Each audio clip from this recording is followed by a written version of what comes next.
Hey guys, what's up? It's Sandybox here. Welcome back to another video. In this video, I'm going to be talking about The Meg, the summer blockbuster shark movie that kind of a few people have been talking about, but I want to give my own thoughts on it.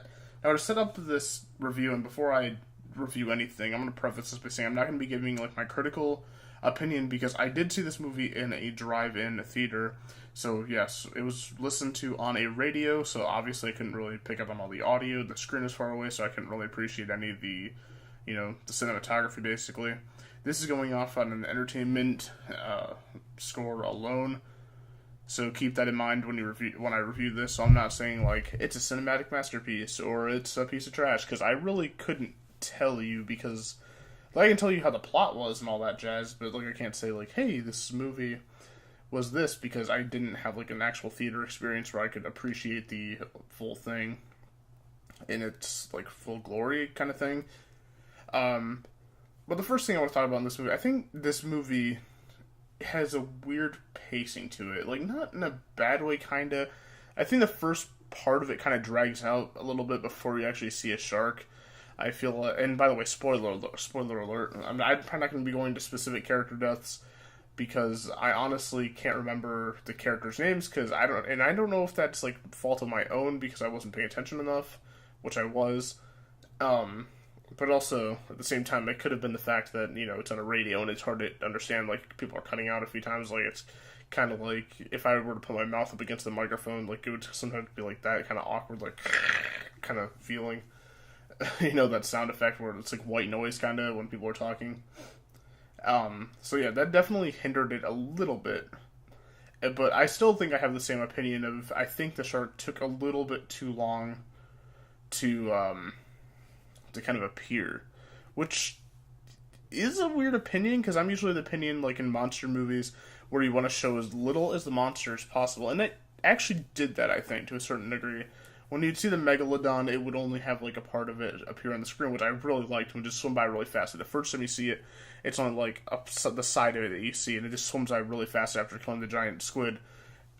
And that was pretty cool. I thought it was, I don't know, the only character I know the name of was Toshi, and that's because I related it to American Dad, because, Toshi, Sea Shrine for American Dad, but that was played by the guy that played Hiro Nakamura and Max from Hawaii Five-0, or also on Heroes, Hiro Nakamura, and I believe his name is Masaoka, the actor's name. He's really good. I followed him for quite a while. I haven't listened to him recently, but I'm glad to see that he's still getting some work, and I need to actually look into him more, because he's a pretty good actor. I like him a lot.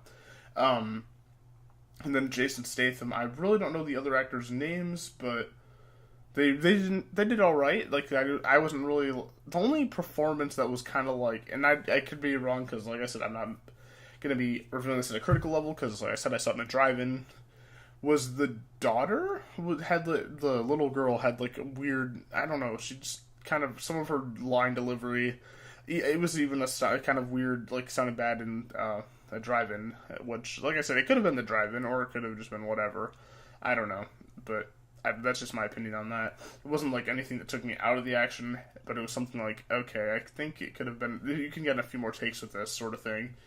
But I said, that's just my opinion. I don't know, I think this movie does its best being a summer popcorn flick with just a giant monster lurking in the ocean. It's a giant monster movie.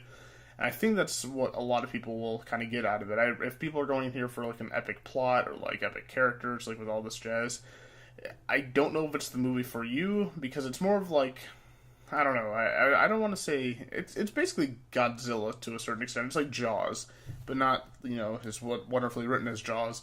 I'm not saying this movie is poorly written or anything like that. I just think that I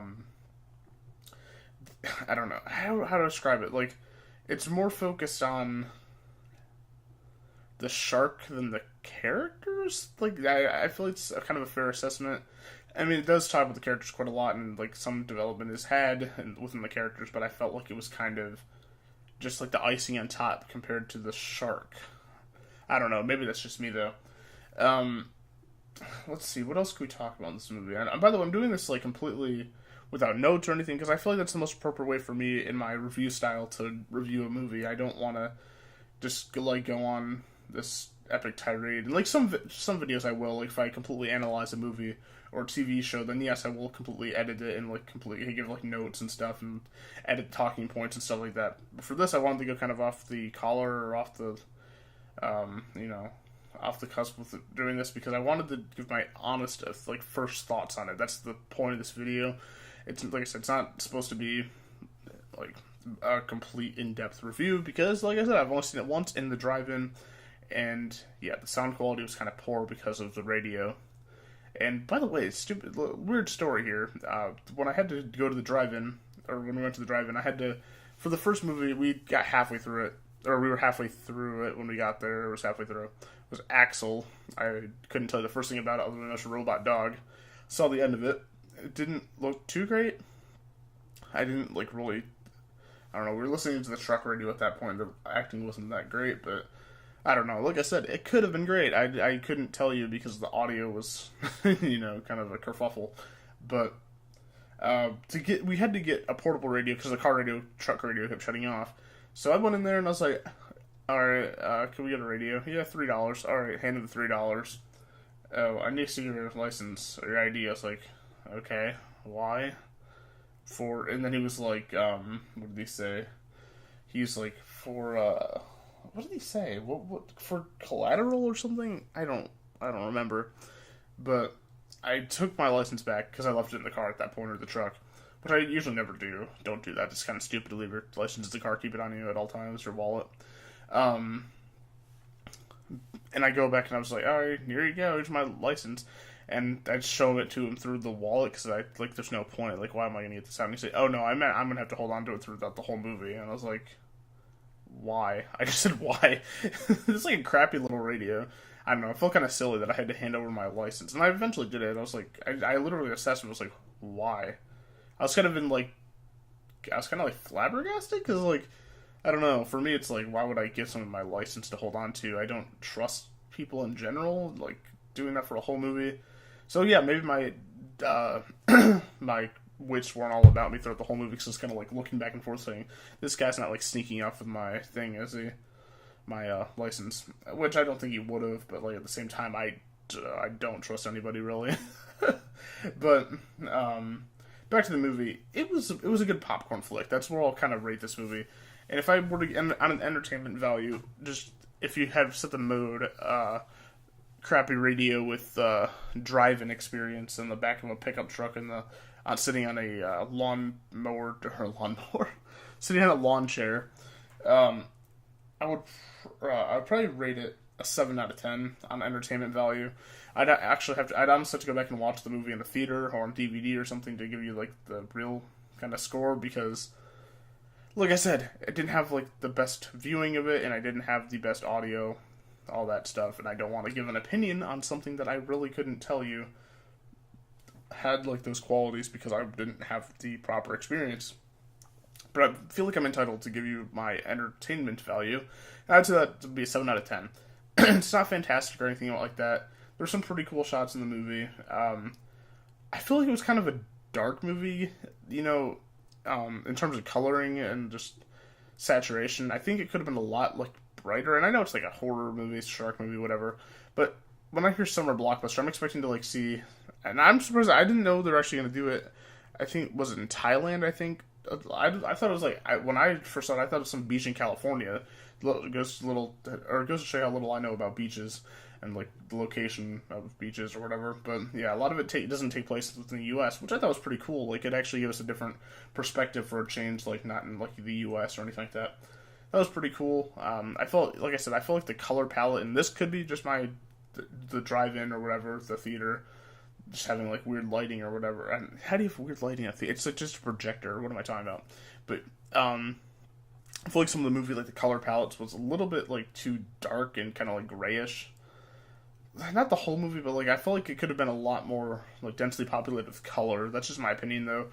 But I don't know. I feel like that's the only two things I'll probably say is like the coloring could have been a little bit like kind of brighter, and that's not. It's kind of like not a big deal. Like I can deal with. I think some films are cooler when they're like a lot more grayscale, like not grayscale necessarily, but kind of darker and just like kind of moodier. But I think that this movie does it well. The only thing that I would say is that I think it takes a little bit too long for the Megalodon to appear, and I feel like there were some issues with like when the second one appeared in the show or the movie. It was like, come on, you're baiting the hook at this point. Some of the character deaths were, dare I say, unnecessary. Some I could buy. Some deaths in the show or the movie I could understand. I could buy. But, like, for example, Rainn Wilson's character, who plays Dwight on The Office, fantastic actor, hilarious, and you could see his Dwightism showing in this movie, with just how they kind of how they wrote his character. And I thought he was pretty good. He was a pretty good character up until the very end when he was making some sense, and he was like, oh, I'm not going to go down there and get eaten by a megalodon or whatever. I'll say, yes, okay, I agree with you, don't go down there. And then they're like, oh, they, like, bomb the crap out of it, and it's like, there's no, one of the army dudes or whatever, his private security force or someone, there's no way anything could survive that. And he's like, alright, let's go down on the ship to the Megalodon. And then, oh no, we killed a whale. It's right beneath us. And that was a cool moment. Like, so it was stupid how they got there, because I feel like anybody in the right mind wouldn't have gone down there anyways to check on it. But just that scene where he's just like, guys, it's right underneath us, or something like that. I thought that was really well delivered. I thought it was cool. And then he's like, step on there, get us out here, or something. And then he pushes the gear, he gears the boat into drive or whatever. I don't know how goats, I don't know how goats work. I don't know how boats really work. But Dwight or Rainn Wilson. Oh, excuse me, God, that was awful. I'm sorry about the sneeze. So Rainn Wilson just flies out the back of the boat and then just basically climbs the whale and gets eaten. And that was like kind of a tongue-in-cheek death. It was like kind of cheesy, which that kind of felt out of place because I didn't know what the movie was kind of going for. I thought it was going for like a more serious vibe about like trying to save all the people, and it did for the most part. But I feel like a few parts of the movie kind of jumped the shark, no pun intended, or maybe all pun intended, on some of the deaths and just some of like the logic. I feel like it was legitimate, but it was also kind of, I don't know, it was weird, man. Like some character decisions, I couldn't see a legitimate person making that mistake of going down into the water after like supposedly killing a megalodon. Considering that you already knew there was a second one, I just really couldn't see it happening. But I don't know, maybe that's just my thoughts. Anyways, guys, thank you so much for watching this video. If you want more videos like this, or if you want more news story videos, I'm just kind of gearing my channel towards talking about different subjects and like movie reviews and stuff like that. And honestly, all things that I kind of enjoy. So next video, I'll probably be talking about something. I kind of want to talk about the video game For Honor. So let me know in the comments down below if you guys want me to talk about the game For Honor, because I've been playing that quite a bit, and I think I have some things to say about it, to be honest. Anyways, guys, thank you so much for watching the video. If you enjoyed, please leave a like, rating, or subscribe. We are close to 1,000 subscribers, about 40 off at this point, which it's amazing. One of my videos this week almost got to 2,000 views, so I am super excited about that and very grateful. So thank you so much. Keep calm and trust your instincts, and I will see you guys in the next video. And remember, don't swim in the water with the megalodon. I wouldn't recommend it. And also, let me know in the comments down below what you thought of the Meg. What a weird name. I still don't understand the name The Meg. I just think of Family Guy, and I don't even really watch Family Guy that much, so that goes to show you kind of how weirdly the movie's named. But I don't know, 7 out of 10, good entertainment movie. Thanks for watching, guys. Peace out.